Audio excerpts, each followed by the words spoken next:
Hello मैत्रिणींनो, आज आपण बनवणार आहोत गोड शंकरपाळे।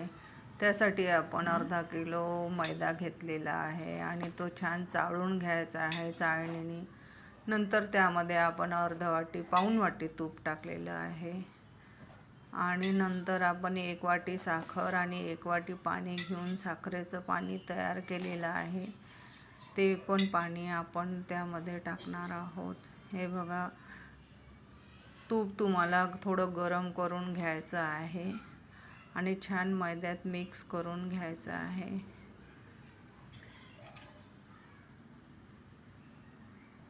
मैद्यामध्ये छान तूप आणि हे साखरेचं पाणी आपण मिक्स करणार आहोत। छान चोळून घ्यायचं आहे, मैद्याला छान चोळून घ्यायचं आणि थोडं घट्टसर कणिक मळतो तसं आपल्याला थोडं घट्ट पीठ भिजवून घ्यायचं आहे। हे बघा, मी पीठ भिजवून घेतलेलं आहे। हे बघा, थोडा वेळ 5-10 मिनटं ठेवायचं आहे। नंतर त्याची गोल पोळी लाटून घ्यायची आहे आणि असे छान आकाराचे कापून घ्यायचे आहेत।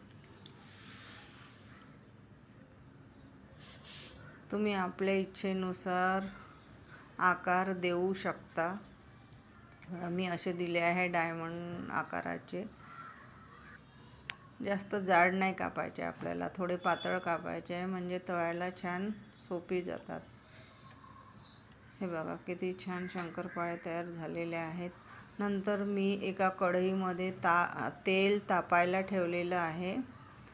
तेल तापून झालं की आपण त्यामध्ये एक शंकरपाळा घालून बघते मी तेल तापलं की नाही तापलं म्हणून। हे बघा, जर शंकरपाळा वर आला तर आपण समजून जायचं तेल आपलं तापलेलं आहे। नंतर संपूर्ण थोडे शंकरपाळे आपल्याला तेलामध्ये घालायचे आहे। तुम्ही इथे तूप घालून पण तळू शकता, तुमच्या मर्जीनुसार तुम्ही तेल किंवा तूप घालू शकता।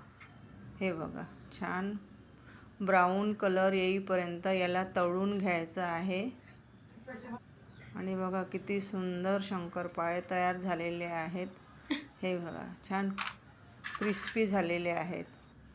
हे बघा, किती छान तुटत आहेत, एकदम कुरकुरीत झालेले आहे। तुम्ही पण ह्या पद्धतीने अशी शंकरपाळे करून बघू शकता। याचा आवाज बघू शकता तुम्ही, किती छान येत आहे।